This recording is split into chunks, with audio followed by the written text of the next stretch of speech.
Hello, good listeners. You're tuned in to Tales from the Mennonite Heritage Archives, where we share stories about people, places, and events from Mennonite history. I'm your host, Dan Dick. Thanks for tuning in. I'm excited to share with you today a conversation I had with Dr. Aileen Friesen. Aileen is Associate Professor of History at the University of Winnipeg, the co-chair of the Center for Transnational Mennonite Studies, Executive Director of the Plett Foundation, and editor of the Plett Foundation's magazine, Preservings. She's published in numerous journals and in 2023 released her book titled Colonizing Russia's Promised Land, Orthodoxy and Community on the Siberian Steppe. She was also editor of the book The Russian Mennonite Story, a collection of lectures by Paul Taves. I spoke with Aileen back in October of 2025. Here now is part one of our conversation, which has been edited for length. Hello, Aileen. Welcome to Tales. Thanks, Dan. Thanks for the invitation. Icebreaker question. Pick a number. How many times do you think you have typed the word Mennonite in your lifetime? No clue, but it's been a lot.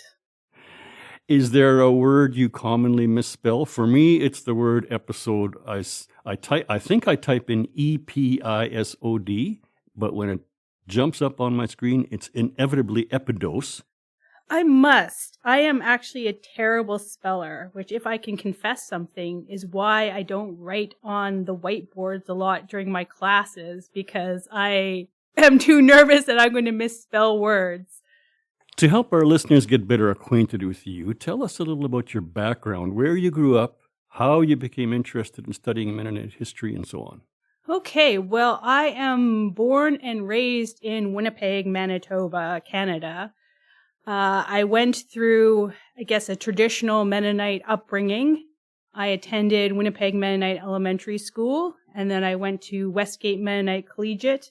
After that, I wanted something different. So I went to the University of Manitoba and started to study political science. I was planning on becoming a lawyer, and then I decided that I really wanted to go to the Russian Federation. I applied to a master's program at Carleton University, which had a relationship with St. Petersburg State University. And, of course, signed up for the study abroad in St. Petersburg and went there for the first time, living in the dormitory. And during that program, it became very clear to me that I didn't really like theory, and political science was really theoretically based. And so I decided that I wanted to do history. So then I went to University of Alberta and actually did another master's in history, and then did my PhD in history there. But I haven't gotten to the part of your question about Mennonites, and that is very specific because I didn't want to study Mennonites. I did, in my master's at University of Alberta, study Mennonites in Ukraine, particularly the schism between the Mennonite Brethren Church and the kind of established church. But it wasn't really something that I was particularly dedicated to. And actually, my first book is about the colonization of Siberia, which has absolutely nothing to do with, there's no Mennonites in it. Maybe Mennonites are mentioned once. But of course, it was part of my background, and it was part of my own personal history. And my grandparents were born in the Russian Empire and left the Soviet Union. And so it was always part of my own personal story. And I remember telling my grandmother one day that I was going to go to Russia, and she said to me, well, that's my homeland. And that really stuck with me because it didn't make sense. I mean, she was living in Canada, and why she would, at that age, still have this affiliation to a place that she had left many, many decades earlier was intriguing.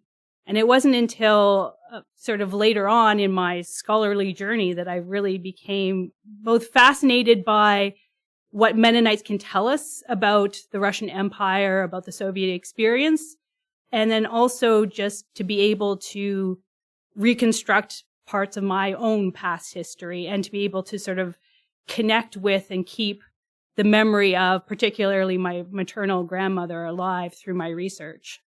You now teach Mennonite studies and the history of peace and nonviolence at the University of Winnipeg. Why is there a Mennonite studies program at a public university? Well, maybe I'll have to correct you slightly just with the introduction, is that I teach Mennonite studies too. I teach the Atlantic world. I teach other third-year courses in Mennonites. We did Mennonites in conflict, Mennonites in gender. So I've been teaching all of that. Why is there a Mennonite studies program at a public university?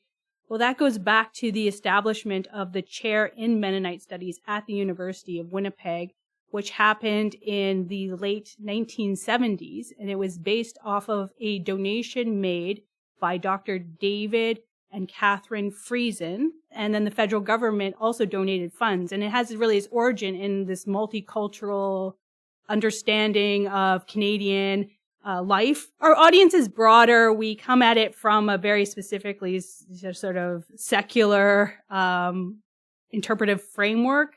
And so I think that adds a lot to the conversation. Hopefully people feel like it adds a lot to the conversation. For listeners not acquainted with the Plett Foundation, of which you are the executive director, can you briefly share what it does and who it serves? The Plett Foundation, so first of all, it's the D.F. Plett Historical Research Foundation. And the foundation was started by Delbert Plett, who had a strong interest in the history of Mennonites, particularly the 1870s Mennonites who settled in Manitoba, coming from Imperial Russia, and then whose descendants spread across Latin America, who are also in North America. And he was very committed to ensuring that their history wasn't lost. And he had a particular affinity to Old Colony Mennonite culture. Then we have the people who come from the Berchtal colony. And so all of those groups kind of come together. And then there we have the exodus of at least part of the Old Colony Church in the 1920s to Mexico, which will then spread elsewhere. But then we have the Kleine Gemeinde also going to Mexico. He was focused on those groups specifically. And that is the mandate of the Plett Foundation, to support research on those groups. What are some of the synergies between the Plett Foundation, the Mennonite Heritage Archives, the University of Winnipeg, and the Center for Transnational Mennonite Studies? This is sometimes very complicated to disentangle. The Center for Transnational Mennonite Studies is actually a partner with Canadian Mennonite University and Mennonite Church Canada in running the archives. So we are a part of the day-to-day overseeing of the administration of the archives and making sure, and funders of the archives. The Center for Transnational Mennonite Studies gets its funding to help out the archives from the D.F. Plett Historical Research Foundation. And this isn't surprising that we would be involved in Mennonite Heritage Archives, because we are historians there. Dr. Ben Knobs-Thiessen and I are both historians. The Plett Foundation board has many historians on their board, and we all understand the importance and significance of archives. Sometimes people don't see it as sort of the star of the show of something that needs to be financially supported and to make sure that it's strong and stable. But interestingly enough, I'm thinking back to my research on revolutionary Ukraine, and it was during that time that Mennonites are also talking about archives and the importance and significance of these documents, because the documents have our history, right? They encompass our history, they encompass our thoughts of who we are and what our values are. And so this is why, one of the reasons why they are important for a community to maintain. But in terms of historians, without this material, we really don't have the resources that we need in order to write our histories. And so the synergy between all of these entities is just this love of history and this understanding that historical documents need protection. And if you don't have an institution that is dedicated to their protection, then they get lost. Once they're lost, they're hard to find again, and sometimes even destroyed. And it's also to give a place where for community members to come and donate their materials. And who knows what you have in your attic? You could have something that I find incredibly fascinating. And if you didn't have a place to go and put it, that might not come to my attention. When it comes to the academic study of history, most people probably think of words on a page. You have embraced the study and teaching of history by working with filmmakers and through experiential activities like student tours to other countries and through the recording of oral histories. From a teaching perspective, what are you learning about the value of non-text-based teaching and learning? To engage with students in this time and place, it's important to engage them in ways that they understand. And so it's important for educators to adapt to students and try to engage with them on those levels. And students learn in different ways. And so the best technique is to try to give each type of learning group something that they can access. Film has become an important way for people to know and understand history. For historians, sometimes it can be a little bit disconcerting because of the ways in which narratives get told. And obviously we have a very deep knowledge of these historical events. And we History versus the Hollywood influence. Yeah, we always want to object. Oh, but, no, it wasn't quite like that. But despite that discomfort, it's been important for us to be involved in the creation of films so that we can reach that broader audience. And it also is important to point out that there's so many talented people out there. If we can cooperate and collaborate and partner with those people, then we can bring these histories to life in new ways that could touch someone.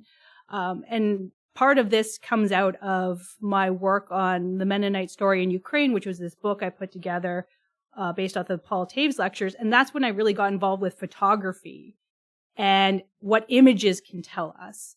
This is really a rich source and also evocative. I mean, words can also be evocative, but other people respond better to photographs or to film or to being in the actual place. So we had the Russlander tour, which was across Canada in collaboration with Tour Imagination. And in that case, we took students. Actually, some of my students were taken on that trip, and they were able to experience history in a new way in actual places where history took place. We were at the Ukrainian village in Alberta. We were at Mennonite Heritage Village in Manitoba. And so we were able to bring that history to life for them in a new way. And then now we're working with Reason Travel on a trip from the Netherlands to Poland, which will be taking place in May, which is also open to the broader public. And maybe that's another thing I'll point out. It's also about this interaction between generations that is so important, because the younger generation can learn from the older generation that has sometimes a better grasp of the history, but the older generation can also learn from the enthusiasm and the questions of the younger generation about this history as they bring these different approaches to the story. And that's really exciting to see happen together in live time, right? When I'm on these tours. So that's been really, really special. That concludes part one of my two-part conversation with Dr. Aileen Friesen, author, researcher, and associate professor of history at the University of Winnipeg.